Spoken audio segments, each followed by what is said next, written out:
अस्सलामुअलैकुम रहमतुल्लाहि व बरकातुहू। आप सबको ईद उल अज़हा की खुशियाँ मुबारक हों।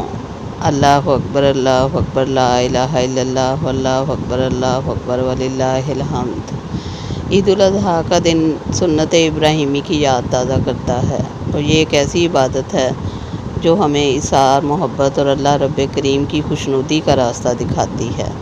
अल्लाह ताला हम सब की कुर्बानियों को कबूल फ़रमाए और इस सुन्नत इब्राहिमी को पूरा करने के साथ साथ हमें हर मामले में इखलास भी अता फ़रमाए, हाजियों के हज को कबूल फ़रमाए और हमें भी अपने घर की ज़ियारत नसीब फ़रमाए।